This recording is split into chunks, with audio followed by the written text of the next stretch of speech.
kita masuk ke normalisasi. Normalisasi belum didapat di PABW ya? Belum. Oke. Kira-kira normalisasi itu apa sih? Normalisasi. Membuat tabel menjadi tidak redundan. Membuat tabel menjadi tidak redundan dengan cara gimana, Abara? Dengan cara apa? Dengan cara dinormalkan. Dinormalkan itu diapakan?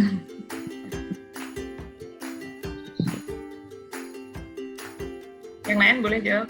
Ya, dinormalkan itu kira-kira diapakan ya? Dieliminasi, Bu, redundan datanya. Eliminasi itu apa? Dibuang kah? Atau dipindah ke tabel lain kah? Atau diapakan? Bisa dibuang, bisa dibuang, bisa dipindah ke tabel lain. Oke. Untuk menghilangkan yang redundansi. Ya, jawabannya kurang lebihnya tepat ya. Ini kompetensinya dulu. Setelah mempelajari materi ini, mahasiswa dapat mendeskripsikan tujuan normalisasi. Tadi sudah mendemonstrasikan masalah redundansi data, kemudian menggunakan first normal form, second normal form, dan third normal form. Jadi sebenarnya ini ada beberapa tahap, cuma kita mempelajarinya sampai third normal form dalam menormalisasikan rancangan basis data relasional. Oke, ilustrasinya seperti ini. Ini baju gitu ya, berantakan, kemudian dirapikan. Nah, ini yang normalisasi itu sebenarnya ilustrasinya seperti ini, gitu. Organizing your data. Jadi datanya diorganisasikan supaya rapi, gitu. Supaya nanti pengaksesannya mudah. Kemudian definisinya, proses pengorganisasian desain basis data melalui serangkaian langkah atau serangkaian kriteria aturan formal yang ditentukan, yang namanya disebutnya normal form. Jadi tadi ada first normal form, second normal form, nanti ada gambarnya, kita bahas terpisah. Kemudian proses sistematis untuk mendekomposisikan. Dekomposisi itu apa sih? Dekomposisi.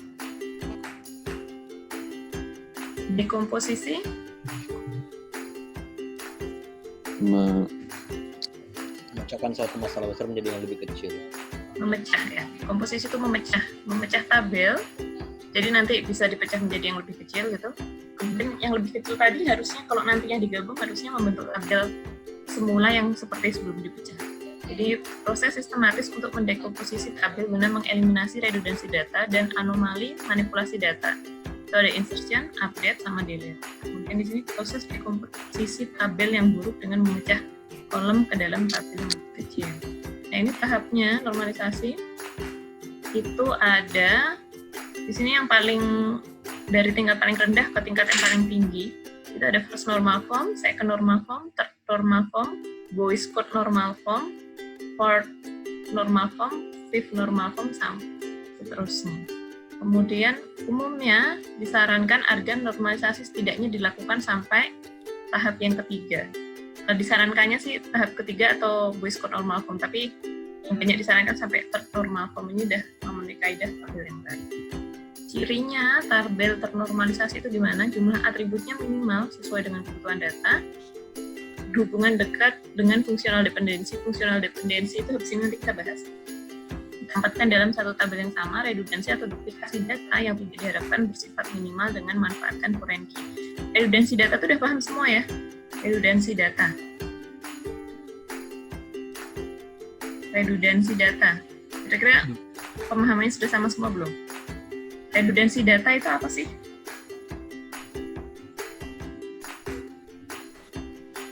Mungkin nggak ada mahasiswa dengan NIM yang sama di tabel mahasiswa misalkan? Ya mungkin. Nah, intinya data-data yang memang tidak diperbolehkan redundan gitu ya, itu tidak ada data yang double intinya itu. Kemudian keuntungannya memudahkan pengguna mengakses dan mengelola data, minimalkan ruang penyimpanan. Nah, di sini redundansi data dan anomali update. Nah, coba diperhatikan dulu di sini ada tabel staf cabang. Di sini kolomnya nomor staf, nama, jabatan, di nomor cabang, jalan. Kira-kira ada yang aneh nggak di tabel staf cabang? Itu udah B003. B003. Nama jalannya redundan. Sama jalannya sama. Oh ya, saya lupa belajar ya. Oh ya, saya lupa. Yang sudah belajar berapa banyak? Yang sudah belajar berapa banyak? Coba raise hand di kalian. Raise hand dulu. Saya mau ngeliat. Gimana? Kalian di yang bagian partisipan itu kan kalian bisa raise hand kan ya? Bisa angkat tangan yang sudah belajar dari materi yang saya taruh di classroom berapa banyak? Saya mau lihat yang sudah baca dulu.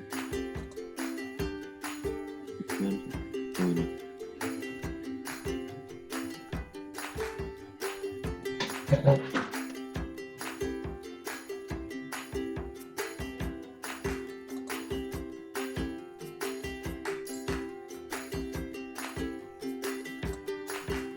Ya, yang lain? Alif, sudah ada belum Falih? Di sini udah saya unmute sih, tapi nggak ada suaranya. Nanti ya, coba Falih di WA atau di line. Halo Bu. Ya Falih, Iya Bu. habis dari mana? Habis dari belakang Bu. Ya, silahkan yang sudah belajar raise hand. Ini baru berapa nih? 4.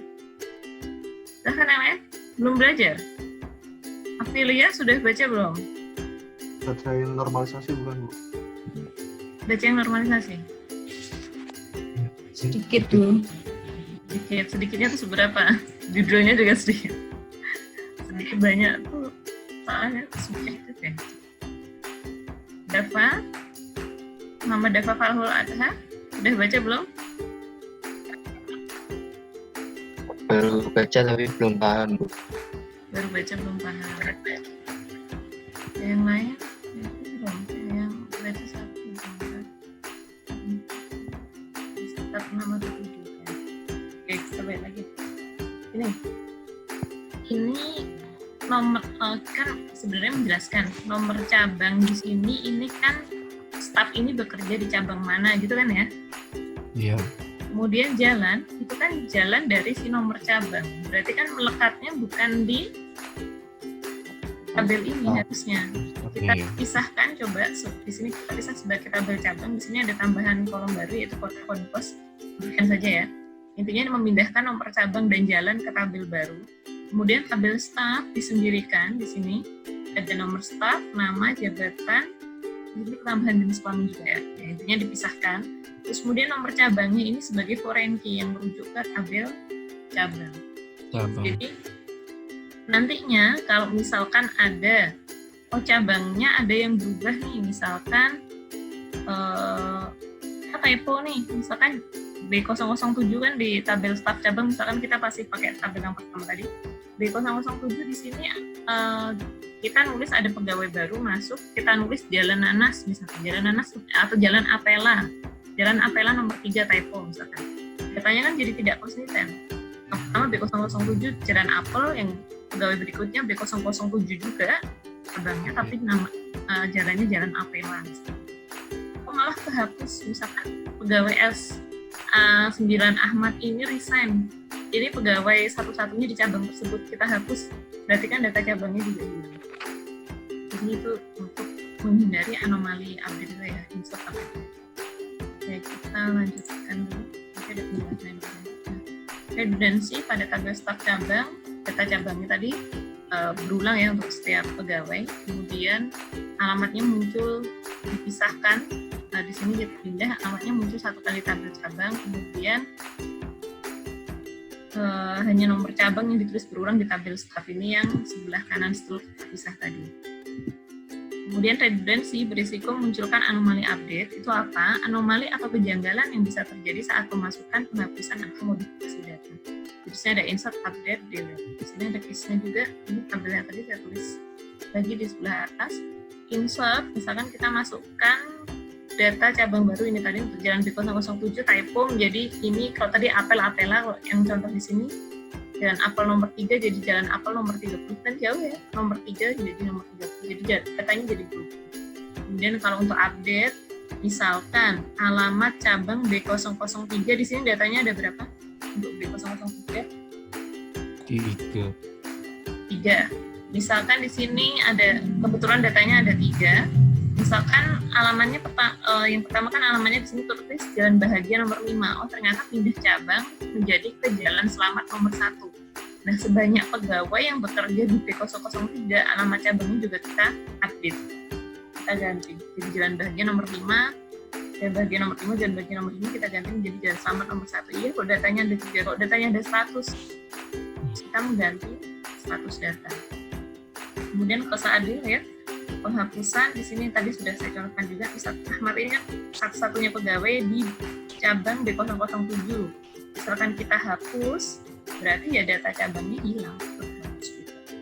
Jadi lebih baiknya dipisah ke dalam tabel yang terpisah untuk menghindari anomali update. Sekarang kita masuk ke yang fungsional dependensi. Fungsional dependensi itu apa? Ketergantungan fungsional. Intinya kolom non primary key itu bergantungnya ya ke primary, kayak misalkan gini, mata kuliah, nilai mata kuliah itu bergantung pada apa sih?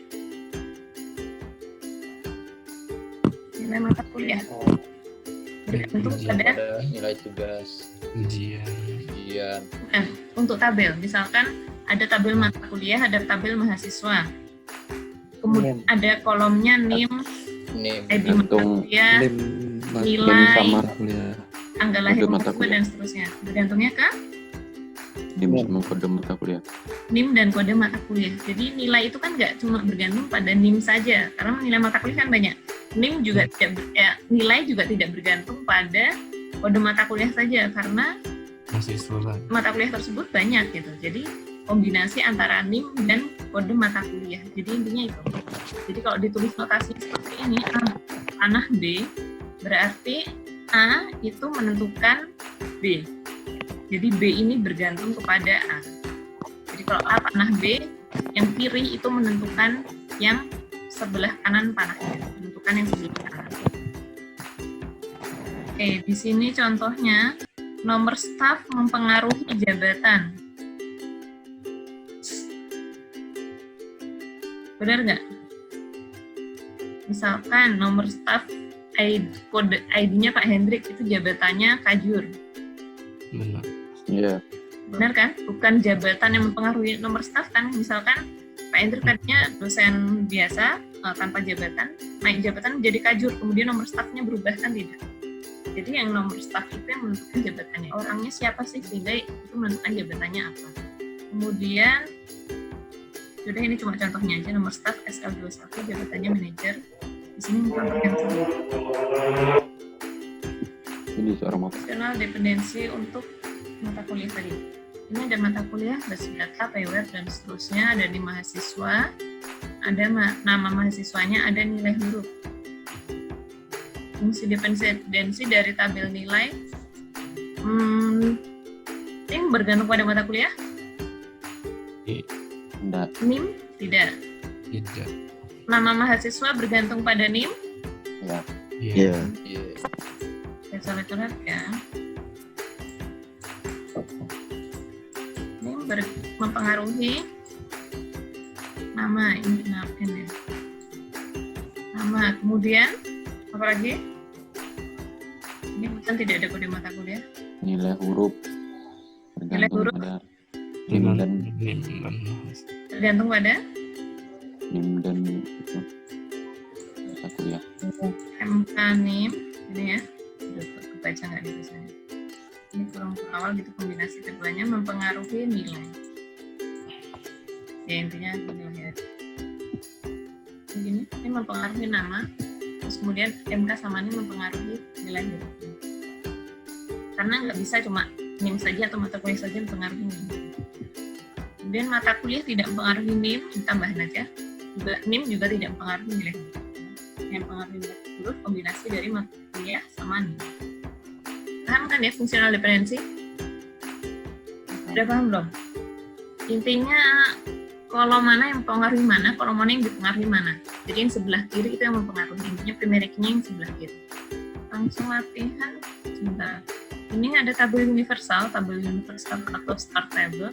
Itu tabel yang merangkum semua kelompok data yang saling berhubungan. Semuanya intinya ada di dalam satu tabel, intinya gitu. Ini bukan tabel yang baik ya.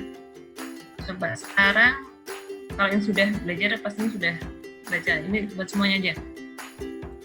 Yang dipengaruhi oleh NIM apa saja? mahasiswa nama, Mahasiswa nama, alamat, alamat juga kan? Tanggal lahir. Tanggal lahir, NIM. Terus ini ya yang saya garis bawah, mahasiswa nama, mahasiswa alamat, tanggal lahir. Ada lagi? Sudah. Terus nama, mata kuliah kode. Ada kode. Ini MKK gitu ya, mata kuliah kode mempengaruhi Nama mata kuliah. Nama mata kuliah. Kuliah nama. sesuai nama. Dosen. UKS. Mulai huruf. Hari ini harusnya saya warnai gitu. Nama dosen. Ya. Mata kuliah kode pengaruhi mata kuliah nama, SKS, SKS. kode semester, Semester. dosen, sama dosennya ya, dosen nama. Dosen alamat juga enggak? Enggak. Enggak. Dosen Enggak. alamat dia mengikuti apa? Dosen nama. dosen, Dosen nama. Berarti ini mempengaruhi dosen alamat. Kemudian yang lain? Nilai. Nilai mempengaruhi atau dipengaruhi? Pengaruhi. Dipengaruhi oleh NIM dan mata kuliah kode. NIM dan mata kuliah kode mempengaruhi nilai. Paham ya?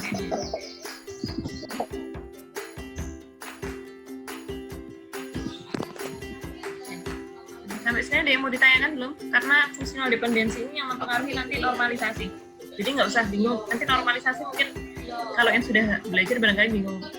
Udah baca ya, sudah baca tapi bingung tuh ini tahap pertama, kedua atau ketiga, nggak usah mikirin itu udah. Kalau fungsional dependensi sudah jalan logikanya, kalian nggak usah mikir ini normalisasi first normal form atau second normal form dan seterusnya, nggak usah dipikir. Intinya langsung aja konversi coret-coretan gitu. Itu tidak diminta, kecuali nanti diminta ya tolong normalisasikan sampai ke bentuk first normal form. Nah itu kalian harus paham first normal form itu apa. Sampai sini sudah paham belum?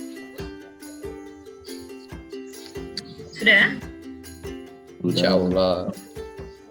Karena ini malu-malu ya harus dipanggilin satu-satu ya. Fadel sudah paham belum Fadel?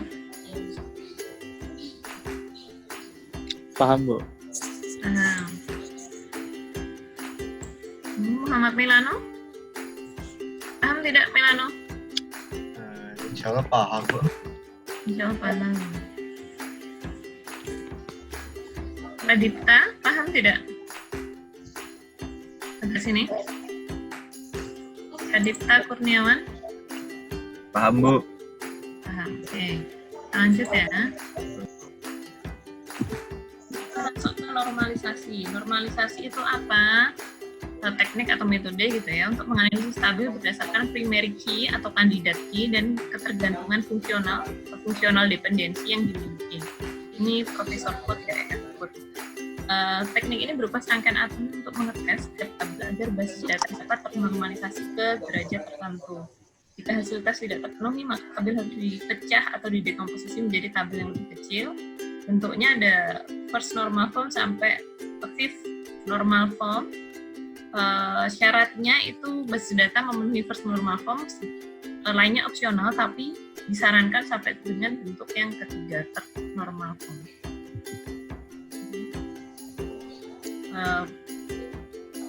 Amannya sampai ketiga. Kalau sampai bisa sampai wasted normal form itu lebih bagus lagi. Sampai bahkan sampai ke tahap 5 itu jauh lebih bagus. Tapi kita di sini yang diajarkan hanya sampai tahap ketiga. Sekarang kita ke first normal form. Tabel di mana irisan setiap baris dan kolomnya hanya memiliki satu dan hanya satu nilai. Iya, di sini ingat karena ada kata hanya. Yang aturan ini apa namanya relationship kemarin kan ada kardinalitas, ada aturan bisnisnya kan ya. Cara bacanya sudah paham belum? Insya Allah paham. Sebentar, saya tes ya, saya gambarkan di sini.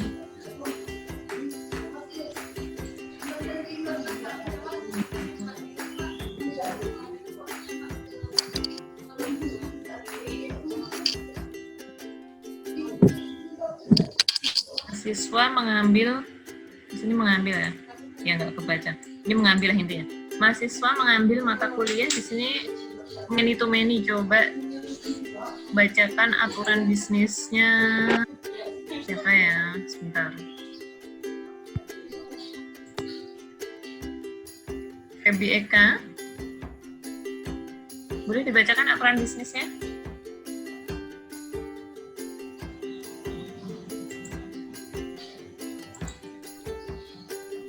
Febi Eka.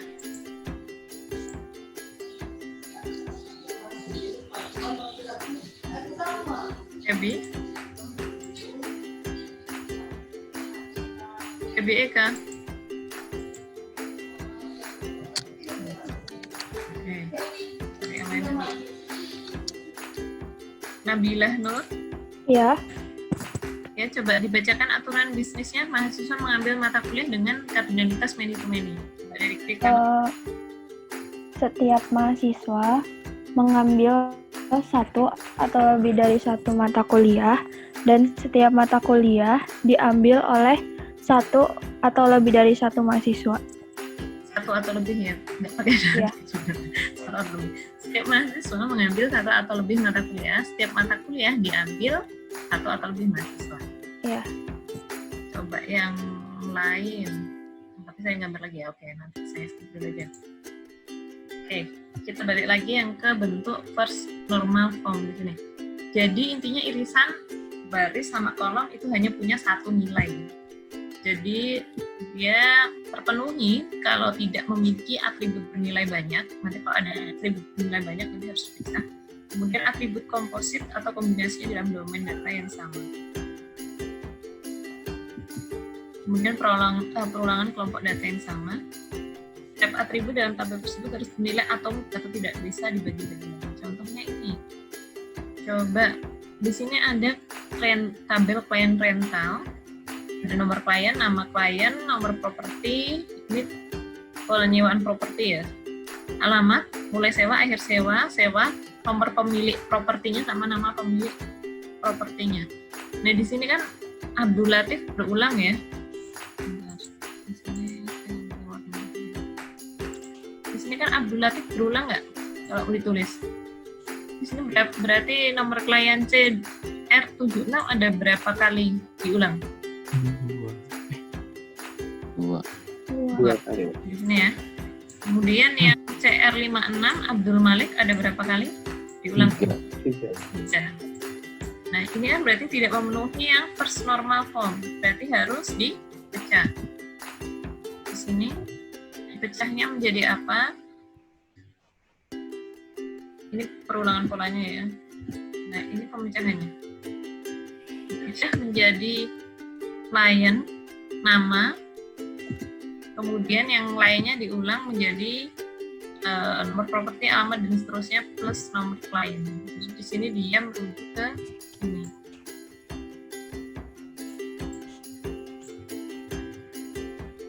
Bu, ini kan juga sebenarnya ada yang berulang. Nanti dulu kita lihat yang berulang itu yang primary key-nya. Jadi yang di sini sebagai primary key kan nomor klien. Iya. Diulang terus. Nah itu yang kita fokuskan dulu di first normal form. Jadi jangan pemilik juga berulang, ini nama juga berulang. Kemudian ya yang berulang ini ya nomor pemilik sama nama ya. Yang dilihat di first normal form itu primary key-nya yang berulang. Jadi yang bagian posisi tidak mempengaruhi sebenarnya. Tapi kita lihat mana yang menjadi primary key-nya. Biasanya di depan, tapi juga bisa bisa di tengah atau bisa di belakang. Jadi ketika dia berulang, kita pecah seperti ini. Selanjutnya tabel yang lain, tinggal kita pindahkan. Kalau kayak gini kan secara nggak langsung, kita bisa langsung kebayang kan ya kardinalitasnya. Berarti kan one to many kan ya ini? Kebayang nggak? Iya. Lama-lama melapor itu. Kalau kalian terus. Hasil dekomposisi sudah memenuhi first normal form, tapi masih memungkinkan adanya anomali update. Misalkan pada perubahan data sewa untuk properti PG4. Kita cek di sini PG4 harus dinormalkan kembali. Karena di sini PG4 cuma ada satu ya. Nanti kemudian kalau dihapus atau ada seperti tadi case-nya di sini dihapus PG4 atau PG4 ada 2. Asal ada perubahan data sewa untuk properti PG4 data sewa seperti ini. Jalan selamat saya 40 Muhammad. Ya intinya ini seperti yang tadi yang di anomali update. Kalau misalkan datanya berubah dan seterusnya nanti harus ada data yang hilang atau yang tidak konsisten. Yang sampai latihan ini tadi dulu. Mungkin kalau masih belum kebentuk polanya kita lihat di latihan kedua. Di sini NIM nama hobi. Ditulisnya seperti ini. Ini masih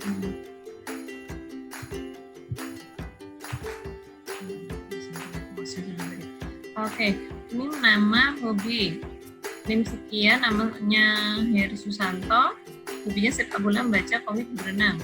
Ini sebenarnya kalau dituliskan ke bawah datanya ada banyak kan ya? Ya, Bu. NIM siapa, nama siapa, sepak bola. NIM siapa, nama Heri Susanto, membaca komik.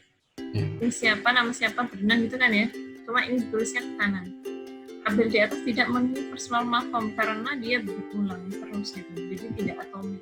Nah kemudian dipisah menjadi tersendiri. Di sini kan unique identifier-nya secara primary key-nya ya unique identifier kalau masih di URD itu kan ulang. Jadi kita pisah menjadi mahasiswa sendiri, ada NIM dan nama. Kemudian hobi sendiri. Hobinya itu berarti cuma cukup NIM dan hobinya saja. NIM sekian, hobinya apa? NIM sekian, hobinya apa? Jadi di sini kombinasi keduanya itu menjadi primary key. Yang di sini menjadi primary key ini saja. Sudah lebih jelas belum dengan contoh yang kedua? Jelas, Bu. Atau masih ada yang bingung? Kalau masih ada yang bingung langsung tanya aja ya, langsung Bu langsung tanya aja. Jadi jangan nunggu sampai. Oke, contoh yang ketiga di sini ada atribut komposit. Mata kuliah kode, mata kuliah nama, dosen, kelas, jadwal. Di sini jadwal ini gabungan antara hari dan jam. Kalau komposit kemarin, berarti kita ambil yang paling luar, yang paling anaknya gitu ya. Jadi di sini mau kita ganti menjadi seperti ini. Mata kuliah kode. Jadi kalau ini mau digambarkan misalnya di EFD gitu ya. Jadi misal atribut jadwal memiliki hari, jadwal memiliki jam. Nah berarti langsung aja kita tulis yang ini hari dan jam. Jadi di sini jadwalnya, bentar mau saya hilang dulu. Ini gini, langsung aja kita tulis jadwal hari, jadwal jam. Oke, mungkin kan untuk first normal form nanti kita latihan nanti di akhir saja. Belum? Sudah clear belum untuk first normal form? Sudah. Oke, sekarang kita masuk ke yang second normal form. Sebuah tabel yang sudah memenuhi first normal form dan setiap atribut non-primary key bersifat ketergantungan fungsional penuh terhadap primary key-nya. Jadi intinya ini untuk yang kedua, tidak ada tabel yang bukan primary key yang tergantung pada tidak tergantung pada primary key-nya. Intinya semua kolom yang non primary key itu harus bergantung pada kolom primary key-nya intinya.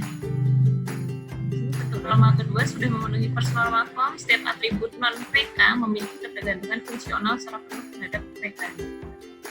Di sini sebuah tabel tidak memenuhi second normal form jika ada atribut yang ketergantungannya bersifat parsial. Jadi harus ketergantungannya benar. Jika ada atribut yang memiliki ketergantungan terhadap PK, maka atribut tersebut harus yang tidak memiliki ketergantungan terhadap PK maka harus dipindah atau dihilangkan. Jadi intinya semua kolom non PK harus tergantung secara penuh terhadap PK. Contoh 1. Di sini siapa tergantung pada siapa? Nama tergantung pada NIM. Nama tergantung pada NIM. Oke. Kemudian sebentar saya kasih yang beda. Mata kuliah nama tergantung pada Mata kuliah kode. kode ini ya. Mata kuliah SKS tuh Kuliah kode. Kuliah kode. Nah, nilai huruf bergantung pada NIM dan mata kuliah kode. Mata kuliah kode. saya kasih segitiga, NIM dan mata kode. Pecah menjadi seperti ini. Nilai dan mata kuliah kode mempengaruhi huruf. Kombinasi keduanya ya, diingat di sini garis bawah. Jadi kombinasi keduanya menjadi primeriki mahasiswa. Di sini ada NIM mahasiswa, nama alamat, primerikinya NIM mata kuliah, primerikinya mata kuliah kode. Di sini nah, yang non primeriki mata kuliah nama sama mata kuliah. Sudah jelas ya? Contoh yang kedua, di sini ini lanjutan dari contoh yang pertama tadi. Ini tabel pecahan yang pertama tadi. Di sini kan masih ada yang kolom yang tidak bergantung ke primerikinya. Misalkan nama pemilik ini kan bergantungnya ke nomor pemilik ya sebenarnya. Ini nanti masuknya ke yang normal form kalau tidak salah. Di sini kan nomor properti mempengaruhi apa saja? Nomor properti. Alamat. Alamat propertinya. Mulai sewa akhir sewa? Enggak ya? Dia sewa ya? Sewa sendiri kan ya? Sewa Iya. kan berarti ada nomor saya kotakin aja. Nomor klien, nomor properti, mempengaruhi Mulai sewa. sewa, akhir sewa. Oh iya tadi yang properti tadi juga ada sewa juga ya? Oh. Harga sewa dari propertinya tadi kan harga sewanya di nomor klien dan nomor properti, coba kita cek dulu. Ya di properti ya. Ya di sini ada rental, itu ada nomor klien dan nomor properti. Di sini kombinasi keduanya primeriki ya. Mulai sewa akhir sewa, jadi klien ini menyewa properti yang mana dari tanggal berapa sampai tanggal berapa, intinya itu. Kemudian di sini yang primerikinya nomor properti ada alamat, biaya sewanya berapa, karena biaya sewa itu kan melekat di nomor properti, kecuali nanti lama sewa ini kan mempengaruhi harga yang dibayarkan. Kemudian ada nomor properti, nama properti. Jadi di sini sebenarnya masih ada yang tidak normal, karena di sini melekat di sini. Harusnya kan dipisah ya. Nama properti tergantung pada apa? Ini nama pemilik, maaf. Nama pemilik tergantung pada Nomor pemilik. nomor pemilik. Ini nanti masuknya ke yang normal form, masuk ke yang tahap 3. Tapi kalau di sini kalian sudah bisa mengidentifikasi, misalkan kalian tidak begitu hafal first normal form apa ya? Oh ya atomik nilainya tunggal. Oh second normal form non PK harus bergantung pada PK. Third normal form nanti third normal form itu tidak ada kolom non PK yang bergantung pada non PK lainnya. Ini kan non PK. Non PK ini juga non PK bergantung pada non PK. Nah ini masuknya ke third normal. Kalau misalkan tidak begitu hafal tapi paham, oh ini salah, ini udah langsung dipisah. Ini nanti dibahas di third normal form. Udah, di sini masih ada anomalinya ya. Ini mengubah nama pemilik C093, Ilyas harus dilakukan beberapa kali. Berarti harus dikomposisi di third normal form. Kita masuk ke third normal form. Kalau baca di ini ya, kutipan kaidah normal formnya agak sedikit susah dimengerti, tapi nanti intinya yang pemahamannya kita lihat yang birunya aja, bahasanya lebih mudah. Jadi third normal form sebuah tabel yang telah berada di first normal form dan second normal form dan juga memenuhi syarat dengan tidak adanya atribut non primeriki yang bergantung secara transitif pada primeriki. Itu apa maksudnya? Tidak ada atribut non PK yang memiliki ketergantungan terhadap atribut non PK. Intinya sebenarnya kan sama seperti second normal form ya. Kalau second normal form tadi non PK harus bergantung pada PK. Kalau yang third bedanya tipis, non PK tidak ada yang bergantung pada non PK. PK. Ini contohnya tadi yang nomor pemilik mempengaruhi nama pemilik tadi yang khususnya properti. Setelah memenuhi second normal form, contohnya tadi sudah harus normatif tertentu. Oke, untuk setiap fungsional dependensi F mempengaruhi A, maka X harus menjadi seperti pada tabel tersebut.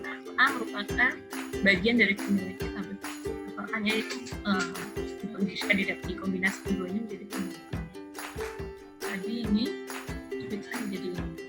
Nomor pemilik dan nama pemilik dipisah di sini. Jangan lupa pemecahannya di sini nomor properti itu kan memiliki pemilih, berarti di sini menjadi foreign. Dia perlu juga sini. Jadi kalau pecah jangan lupa dilihat di kolom atau tabel asalnya masih perlu ada data itu atau tidak. Dia menjadi foreign atau tidak itu. Sudah ada pertanyaan sampai sini? Sudah clear belum? Sudah jelas belum? Kalau di rumah aja kuragukan ini. Terlalu Bu. Ya, yang ini tadi yang tabel awalnya, tadi awalnya seperti ini, kan menjadi seperti ini. Pelajar, rental, properti disewa dan pemilik. Jangan lupa ada foreign-nya di sini. Jadi pemilik ini nomor pelajar, ini kombinasi keduanya, jadi pemilik properti disewa.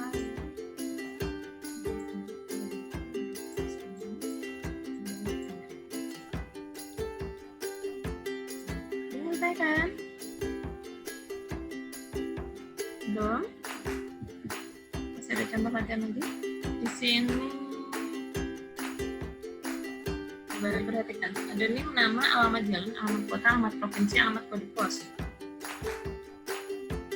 Alamat kota sama alamat provinsi itu sebenarnya dia tergantung pada apa sih? Kode pos sudah cukup kan ya? Kode pos itu kan sudah mewakili kota atau kecamatannya dan juga provinsi kan ya? Iya. Iya. Jadi di sini kan tidak memenuhi normal form. Ada non PK yang dipengaruhi oleh non PK lainnya, kan itu nggak boleh. Ini non PK semua, berarti kan harus dipisah. Jadi kita punya tabel baru, alamat kode pos, alamat provinsi, alamat kota, primary key-nya alamat kode pos, kemudian di sini NIM, nama, alamat jalan, sama tinggal kode pos saja. Ya. Ini nama, alamat jalan, alamat kode pos. Jadi sebagai foreign key.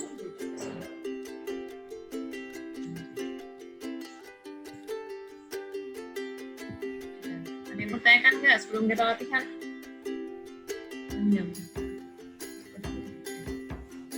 Belum ada? Yuk kita latihan langsung aja ya. Yuk, sambil dicoret-coret kalian bikin entah di Excel entah di Word, silahkan dikerjakan. Itu bisa nanti anotasi langsung di sini di filenya, bisa menggunakan di sini nanti kalau saya minta untuk menjawab.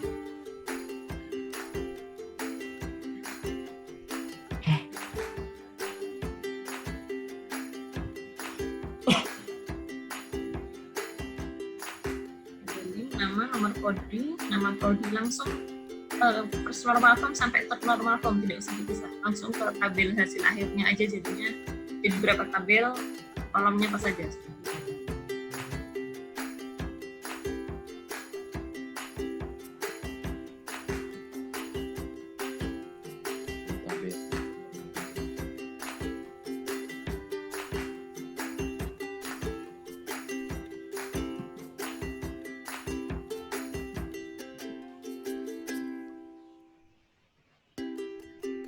Jawabnya di mana, Bu?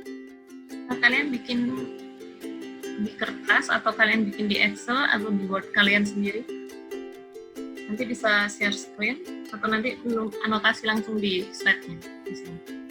Dikerjakan atau mungkin kalau di pikiran sudah oh ini dipecah menjadi ini ya sudah, nggak usah dicoret lagi.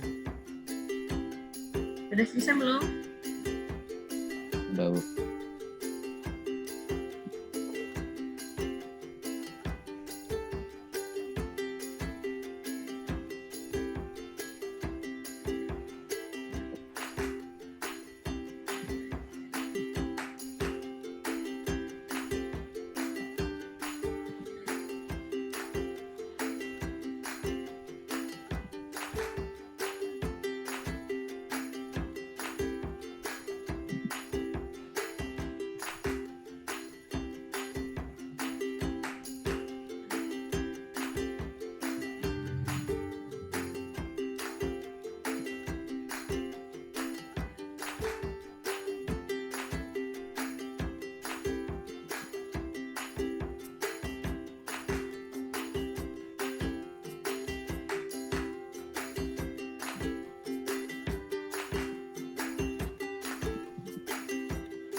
Ada belum?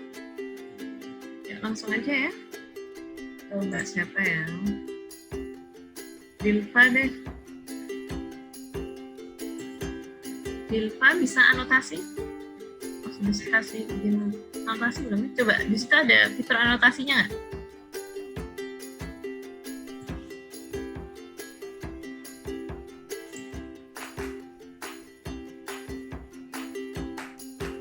Iya Bu.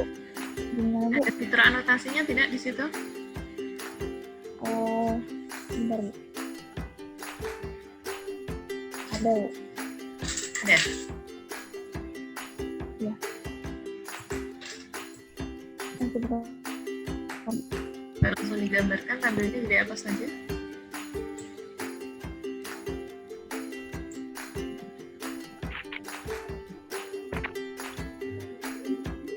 Kalau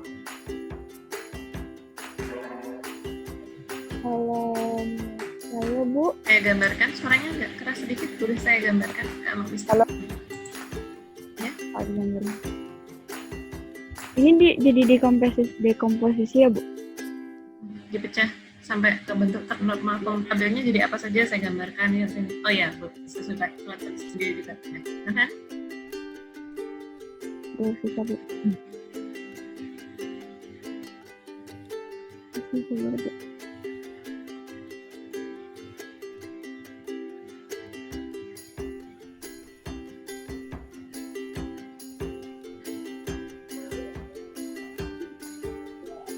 Jadi ini ada NIM, kalau menurut saya Bu jadinya ada NIM sama nomor prodi. Terus NIM sama nama nomor prodi. sama nomor prodi, oke. Kemudian Terus NIM ini sebagai saya ngomong aja ya Bu ya. ya, NIM sebagai Menurut saya itu jadinya kolom saya kalau NIM sebagai primary key dari NIM dan nama. sini ada nomor NIM prodi sama jadi- nomor prodi. Ya Bu. Yang jadi primary key-nya siapa? Nomor prodi. Oh sebelumnya tuh NIM sama nama dulu Bu. NIM sama nama, oke. NIM sama nama. Ya, Primary key-nya jadi primary kemudian NIM. kemudian tabel apa lagi? Terus ada tabel nomor prodi sama nama prodi. Nomor prodi sama nama prodi. Primary key-nya siapa? Nomor prodi Bu. Nomor prodi, oke. Kemudian ada lagi? Kemudian ada lagi jadi forensi gitu. Jadinya NIM sama Kemudian nama ada? prodi. Apa ada kendaraan lewat? NIM sama prodi. NIM sama Gimana Bu? ada apa? Nomor prodi. Nomor prodi yang jadi primary key-nya siapa? NIM sama prodi. NIM dan Ini hasil NIM dan nomor prodi. nomor Itu prodi. jadi Kombinasi forensi. keduanya primary key ya. Iya. Oke, yang lain? Iya, gitu. Nah, setuju? Baru Dapatnya ngerti Dilfa? sampai situ. Nomor prodi bisa langsung dimasukin ke mahasiswa. Nomor prodi bisa dimasukkan ke mahasiswa. Oh, sebentar saya gambarkan Jadi- ya. Ranking. Berarti NIM, nama, nomor prodi gini ya, maksudnya Albara ya. Gini. Iya Bu. Terus Kemudian ada tabel prodi terpisah. Di sini forensinya gitu ya, ini merujuk ke prodi gitu. iya Bu. Ya, yang lain, setuju dengan Albara atau Dilfa? Coba kita cek datanya dulu. Di sini ada Dirgantara, kode prodinya informatika. Di sini juga ada Dirgantara. Di sini terang dengan NIM yang berbeda. Berarti kalau dengan case-nya Albara, NIM, nama, nomor prodi, setiap mahasiswa. Setiap mahasiswa punya satu prodi Bang. Setiap mahasiswa, setiap prodi memiliki banyak mahasiswa, setiap mahasiswa memiliki satu prodi one to many ya. Kalau yang Dilfa tadi many to many, setiap mahasiswa bisa mengambil banyak prodi, setiap prodi yang memiliki banyak mahasiswa gitu ya. Ya, kita cek dulu itu. Kalau ini yang versinya IVA ya. Iya. Kalau Albara di sini tinggal ditambahkan ini nomor prodinya aja berapa. Ini 523 berapa berapa.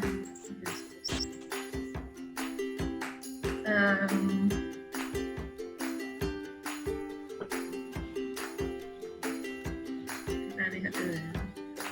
Dua-duanya bisa. Kalau yang lupa ini tadi many to many, setiap mahasiswa bisa mengambil banyak satu atau lebih prodi, setiap prodi bisa diambil oleh satu atau lebih mahasiswa. Di Albara di sini kan mahasiswa tetap bisa mengambil lebih dari satu prodi karena setiap prodi itu punya NIM yang berbeda. Cuma di sini kardinalitasnya untuk relationship-nya, IRD-nya itu one to many. Setiap mahasiswa bisa mengambil satu prodi. Setiap mahasiswa mengambil setiap mahasiswa bisa mengambil satu atau lebih prodi. One to many ya, Albara kalau di sini harusnya. Setiap mahasiswa cuma bisa ngambil satu, tapi Setiap mahasiswa hanya bisa mengambil satu. Oh ya, satu prodi. Tapi prodi bisa punya banyak mahasiswa. jadi banyak mahasiswa. Ya, kok di sini one to many. Di sini. Cuma karena case-nya kita setiap prodinya kita memiliki NIM yang berbeda, ini juga bisa berlaku untuk di UII. Karena setiap mahasiswa kalau dia ngambil prodi si Dirgantara tadi ngambil kedokteran, ya dia dapat NIM-nya kedokteran. Dirgantara ngambil prodi informatika dapat NIM-nya informatika. Ini juga benar sih, cuma nanti harus dituliskan penjelasannya. Tapi secara logika ini juga bisa sebagai jawaban yang saya gambarkan di sini, jawabannya dijelaskan tadi juga opsi jawabannya. Oke, yang lain? Ada yang mau ditanyakan dulu? Atau ada yang mau berkomentar?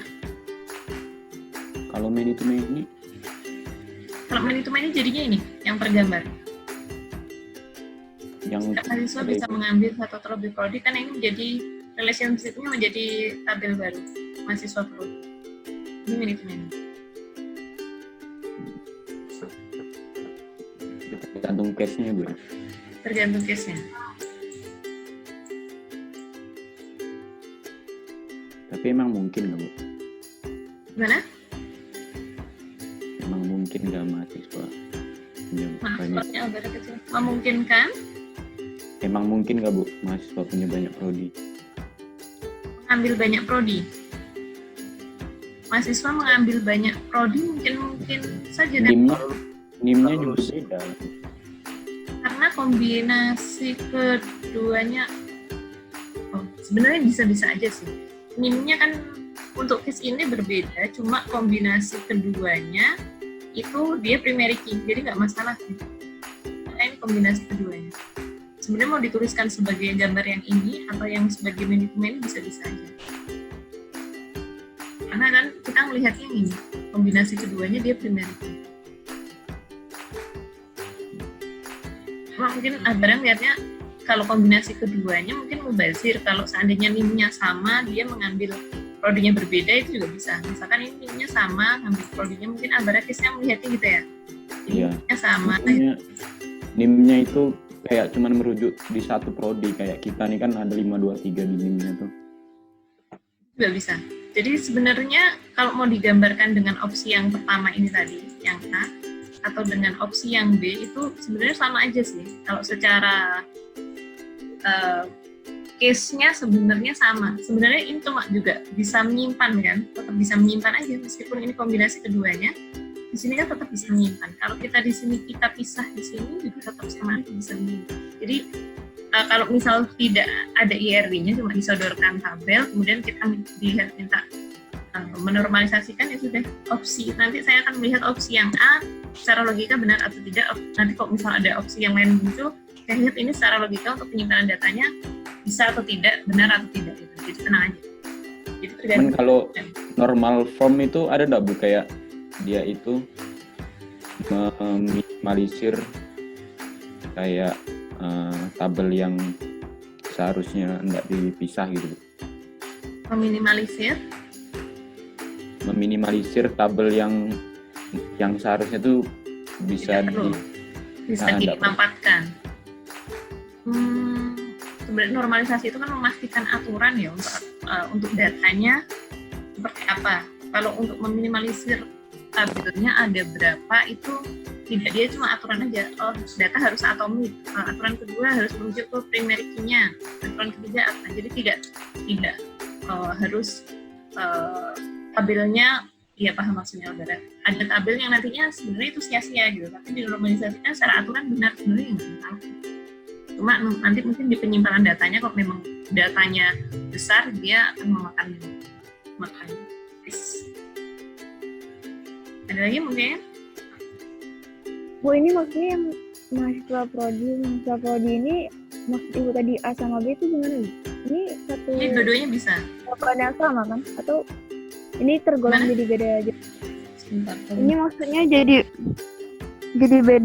beda jawaban, atau maksudnya yang A itu jawaban yang satu, ini jawaban yang dua, atau jadi satu semua, Bu, yang tiga ini? Tiga opsi tabel. jawaban.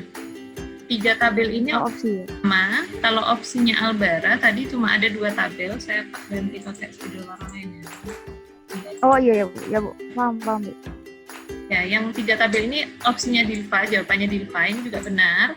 Opsinya Albara ini cuma ada 2 tabel, prodi dan mahasiswa. Cuma di mahasiswa ini ada kolom Tambah nomor prodi. nomor prodi. Iya, Ya, baik, Bu. karena untuk di case-nya kalau di di UII gitu, setiap mahasiswa itu bisa mengambil lebih dari 1 prodi. Cuma kan untuk di setiap prodi NIM-nya beda-beda, jadi sama aja. Jadi tinggal tulis di sini aja nomor prodinya berapa, meskipun di Dirgantara ini orangnya sama, tapi kan NIM yang berbeda. Itu juga bisa. Oh, iya. Berarti, Bu, ini bisa jadi ada beda jawaban nanti. Yang penting itu sesuai dengan peraturannya, itu sesuai dengan peraturan atau enggak. Terus nanti Iya. penyimpanannya logikanya benar atau enggak. Terus kalau bisa jadi beda logika gitu ya, Bu? Jadi tergantung case. Jadi sebenarnya case-nya tadi kurang ini ya. Case-nya kurang diperjelas, harus ada narasinya juga. Mungkin jadi kalau muncul tabel aja, jadi saya juga melihat nanti kalau ada opsi lain, saya melihat oh ini secara datanya juga bisa masuk, oh ya sudah. Jadi secara logika aturan benar, secara penyimpanannya juga bisa, ya udah. Nanti nilainya juga disamakan. Jadi nanti, Bu, relasi itu berpengaruh atau enggak, Bu? Yang tadi kan Albara one to many, kalau yang saya jawab tadi many to many. Itu nanti jawabannya sama-sama benar atau gimana, Bu? Kalau dengan case-nya cuma ada tabelnya ini harusnya benar. Kecuali nanti kalau di ujian atau nanti Oh ya, pertemuan berikutnya kan diperjelas ya, Bu. nanti misal ada narasinya, itu kan kalau ada narasi berarti kan muncul relationship apakah one to many atau many to many. Nah, sama Iya. tabelnya misalkan, nah itu bisa direlasikan. Nah, baik, Bu. Terima kasih, Bu. Ya. Sudah? Ada yang lain? Yang lain nih paham nggak ya? Jangan diem aja dong. Siapa ya? Sebentar. Salsabila. Salsabila. Bu, Paham nggak kira-kira? paham, Bu, insya Allah. Insya Allah. Oke, kita lanjut ya ke latihan yang kedua. Ini sudah dicoret-coret. Lihat aja gimana.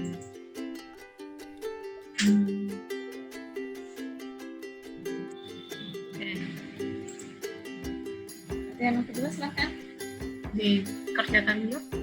Sebuah rental DVD mempunyai data peminjaman DVD berikut. Setiap orang menyewa DVD otomatis terdaftar menjadi member. Ada edit transaksi, ada edit peminjam, nama pinjam, tanggal pinjam, nama hari pinjam, harga satuan, genre, kode kaset, nama kaset. Nah.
Yudi Febri, ada?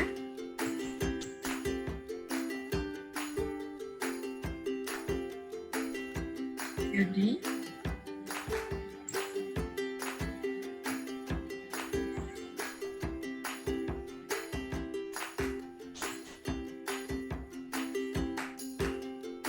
Marta.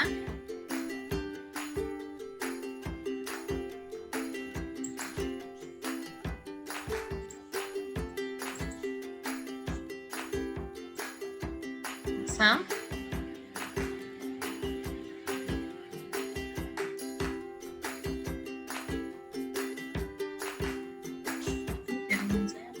Pali. Ya Bu. Ya, bisa dikerjakan soal latihan ini? Iya Bu, ini lagi dikerjain Bu. Langsung di sini aja gimana ngerjainnya?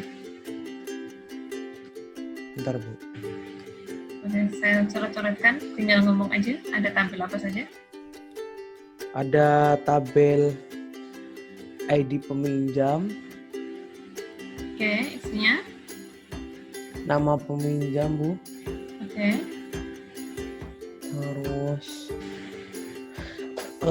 kode kaset. Berarti ini gini ya, jadi satu ya. Iya Bu. Ini satu tabel. Eh, Terus kemudian dari harga satuan sampai nama kaset Bu. dari kesatuan sampai sama kaset yang jadi primary key-nya, Yang kode kaset Bu. kode kaset yang sebelumnya primary key-nya apa? Yang sebelumnya ID peminjam. Dan terus tabel apa lagi? Terus tabel ID transaksi, tanggal pinjam, lama hari pinjam Bu. Jadi transaksi, di peminjam, kemudian sama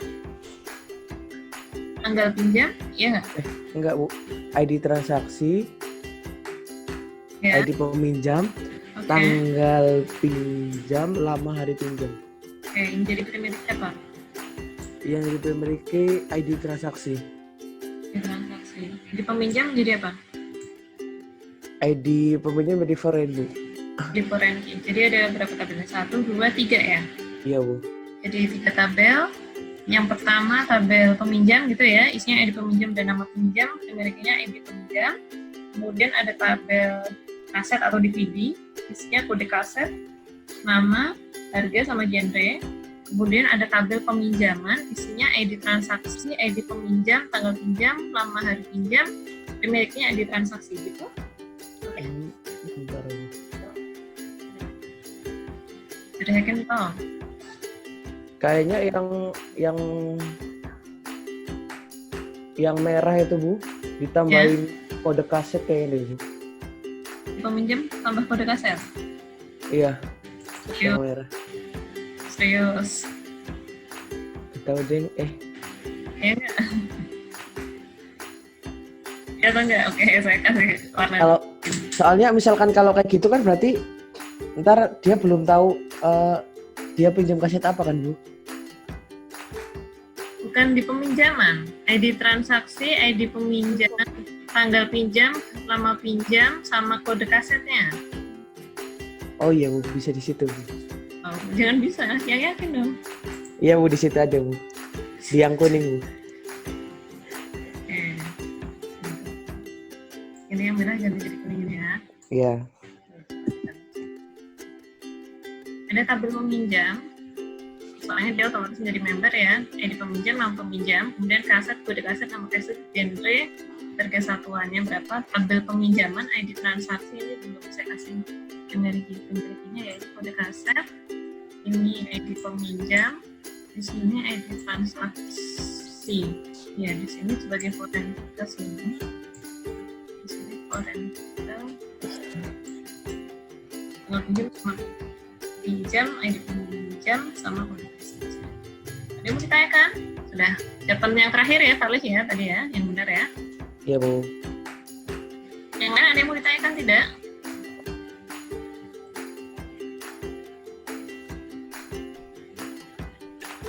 Ada yang mau ditanyakan?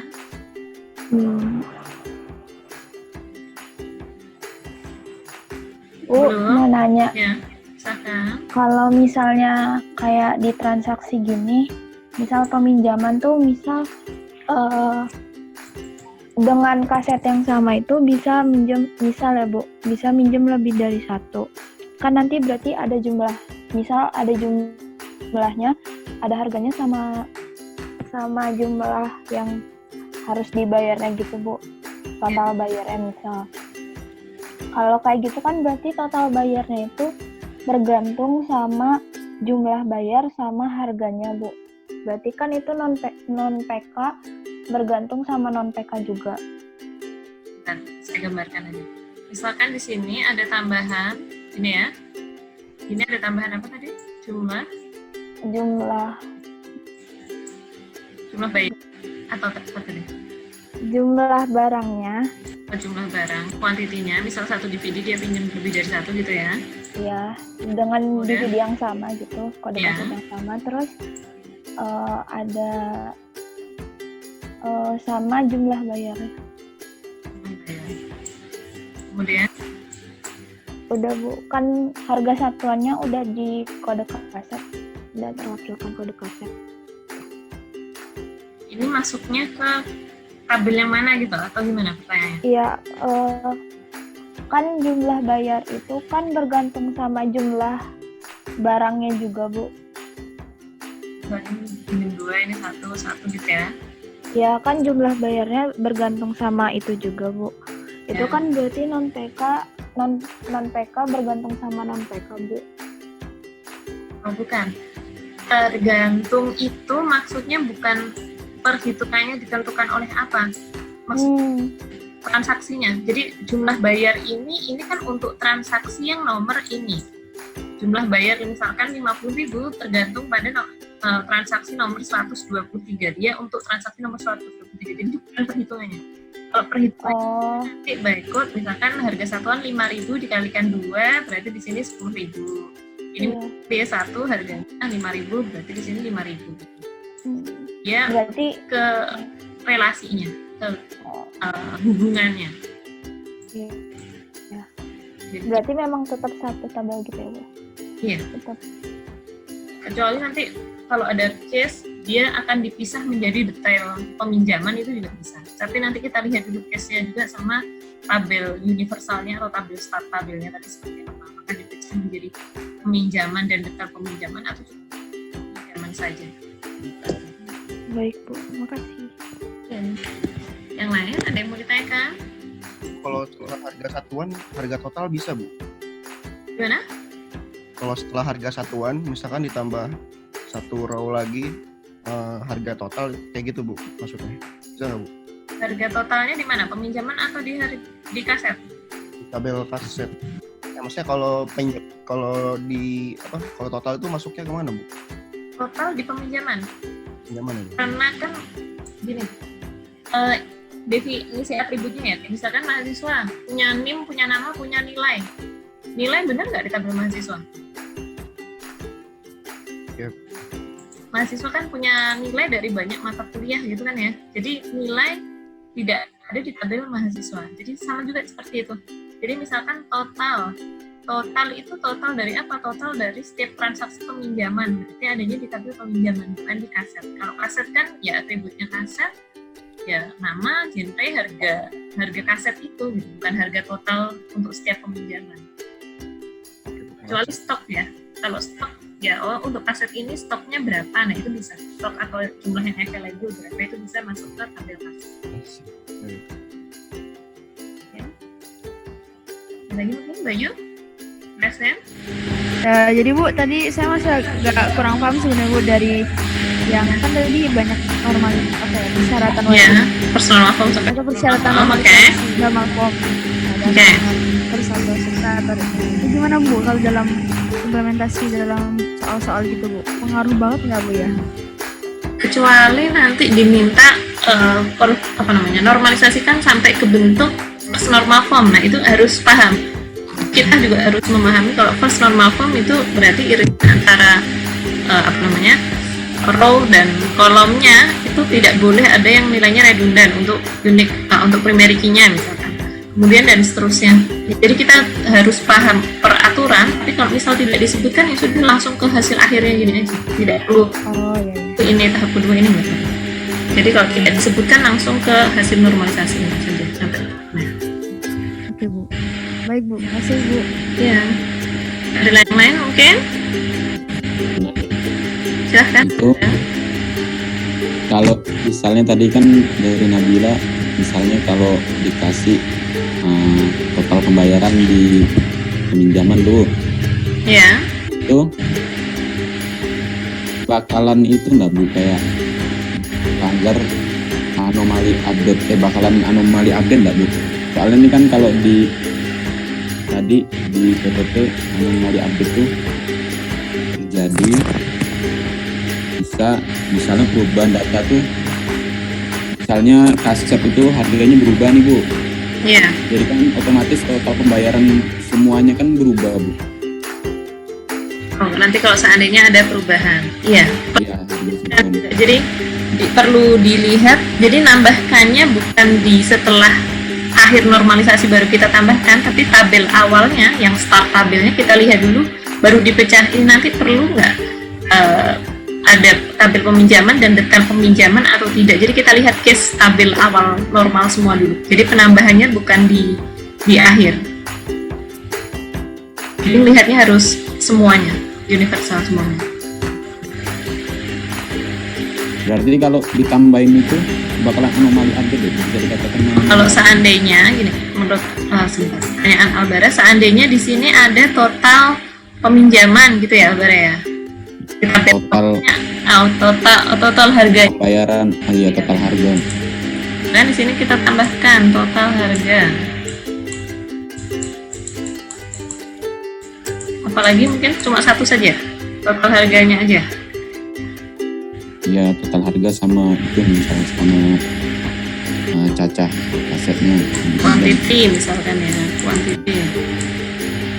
Nah ini misalkan kita pisah, dinormalisasikan, misalkan di sini kita jadi gini misalkan. Tadi QTY-nya masuk ke sini, kemudian jumlah harganya masuk ke sini. Jumlah harga masuk ke sini. Kalau kita lihat apa benar atau tidak gitu ya. Kalau kita lihat sampai kaidah ketiga kira-kira benar nggak? Quantity dia merujuknya kaidah transaksi, jumlah bayar, maaf dulu. Jumlah bayarnya masuknya juga ke sini, kaidah transaksi. Kalau secara logikanya dia sudah memenuhi kaidah normal form belum? Dengan adanya dua kolom ini di tabel peminjaman kira-kira? Udah Bu. Sudah. Cuma permasalahannya yang Albert tanyakan Bu, nanti kalau suatu saat next time misalkan bulan depan harga misalkan di sini berubah jadi 6.000. Berarti kan di sini transaksi yang sudah itu kan jadi nggak valid Bu. Orang di sini tadinya kuantitinya di sini 2, di sini 10.000 gitu ya. Iya. Sebenarnya itu nggak masalah sih. Sebenarnya ini kan untuk mencatat histori transaksi, bukan tergantung tujuannya. Tapi kalau memang Bu, saya rasa ini perlu dipisah menjadi detail peminjaman itu juga boleh-boleh saja. Tapi yang dilihat apakah ini memenuhi sampai kaidah normal formnya atau tidak gitu. Kalau ini seandainya mau dipisah lagi misalkan jadi tabel baru juga boleh-boleh saja. Jadi masih ada unsur sudut pandangnya bagaimana, masih ada sisi subjektivitasnya saudara. Jadi misalkan ini tadi dengan harga kuantitinya 2 di sini 10.000 padahal bulan depan kalau 2 di sini 12.000. Ya sebenarnya kan bukan value-nya itu, tapi kan pada transaksi itu kalau kita memandangnya pada transaksi tanggal segitu dia jumlah bayarnya untuk transaksi ini kita mencatat historinya 10.000, ya sah-sah aja, boleh-boleh saja. Ini kita lihat bukan konsistensi harganya berubah, tapi untuk mencatat transaksinya pada bulan tersebut apa saja untungnya berapa dan seterusnya, nanti untuk menghitung itu kan kalau untuk masuk ke sini gitu. Kalau di kasus ini kan karena dia histori jadi nggak apa-apa nih Bu. Misalnya kalau memang itu bakalan mempengaruhi, maksudnya kalau itu berubah sebelum-sebelumnya ikut berubah juga, kalau itunya di tabel peminjaman itu cuma ada kuantitinya aja Bu, terus total pembayaran itu enggak dimasukin ke tabel tapi langsung di query-nya Bu, bukan di tabelnya, itu enggak apa-apa lah Bu? Kalau itu ini nanti kaitannya sama SIM yang kalian bangun ya untuk project ya. Kalau misalkan cuma kuantitinya aja, tapi ini tidak dicatat. Kita harga satuannya misalkan gini ya, jumlah bayarnya itu kita catat di query tapi tidak masuk ke database gitu ya. Bisa munculkan. Kalau kita ingin melihat SIM itu datanya kan berarti data bulan sekian gitu ya. Data yang lalu kan juga bisa ditampilkan. Kalau misal ada perubahan itu tadi, kalau di sini misalkan 6.000 berubah menjadi 5.000 berubah menjadi 6.000. Ada waktu yang ada perubahan harga dengan hanya dicatat di query saja, tidak dicatat di database, ada pertimbangan. Nanti kalau kita untuk melihat bulan yang lalu ketika saat itu harganya 5.000 berarti harganya tidak valid. Ya nggak? Kalau saat itu misalkan harusnya 10.000, sedangkan kalau setelah diubah menjadi 12.000 dan tidak dimasukkan ke database misalkan untuk pertimbangan hemat space misalkan. Tapi nanti ada yang missing data, ada selisih data, dan ini menjadi sistemnya nanti datanya tidak valid. Pertimbangan juga kalian untuk membuat database-nya sudah normal belum, dan juga untuk perlu ada kolom atau tidak, kayak misalkan penjualan bayarnya berapa, kembaliannya berapa, itu perlu pertimbangan tidak dicatat atau tidak. Kalau tidak dicatat tidak ada masalah, ya nggak dicatat. Tapi kalau tidak dicatat menimbulkan masalah seperti ini, ya berarti lebih baik dicatat atau tidak, ada pertimbangan tersendiri. Sudah, Mbak? Ada lagi mungkin? Udah Bu. Terima kasih. Yang lain? Iya. Yang lain silahkan. Kuliah online gini lebih paham atau lebih enak tatap muka di kelas? Enak tatap muka di kelas. Ada Di kelas. ada alasan untuk mandi juga kan ke kampus kan? Kalau kayak gini kalian di rumah juga nggak tahu mau via Zoom nggak mandi juga nggak ketahuan juga kan? Ya apapun itu karena kondisinya sekarang lagi kayak gini juga ya. Kita nikmati aja prosesnya gitu, karena nggak memungkinkan juga gitu. Kalau pengennya ya pengen datang ke kampus seperti biasanya, tapi kondisinya tidak memungkinkan ya. Semoga semuanya segera membaik ya, karena juga muncul virusnya bermutasi kan ya, muncul virus yang baru lagi udah ketemukan. Nggak tahu juga ini berakhirnya sampai kapan juga. Semua pasti ada hikmahnya juga gitu. Jadi bila aja kita jalani prosesnya. Sudah ada yang lain mungkin? Sudah. Jadi jangan lupa dijaga kewarsannya, dijaga kehappy-annya. Jadi apapun itu disugesti dirinya happy gitu. Jadi jangan kesehatan mental itu juga nomor 1 juga ya selain kesehatan badan. Sudah, saya tutup sampai di sini biar tidak menumpuk tugasnya, karena kalau mahasiswa tuh biasanya aduh ada tugas belum dikerjain gitu, sudah kepikiran kerjain juga gitu kan, kerjain juga percuma, jadi langsung dikerjakan. Jadi tugasnya tadi cuma sebentar, kalau kalian coret-coret langsung itu 1 jam, paling lama 1 jam itu udah selesai. Saya yakin 1 jam itu udah maksimal banget, udah selesai. Jadi langsung dikerjakan. Tadi ada yang bilang tugas Grafmul ya, bisa langsung dikerjakan tugas yang lain ya. Jadi jangan aduh ada tugas tapi ngedota dulu, aduh rebahan dulu, aduh. Astaga, benar sekali Bu. Ya cepat diselesaikan tugasnya satu-satu. Oke, saya tutup sampai di sini ya. Iya Bu. Ya, banyak salah, mohon maaf. Wassalamualaikum warahmatullahi wabarakatuh. Waalaikumsalam warahmatullahi wabarakatuh. Barakatuh. Maaf Bu. Ya.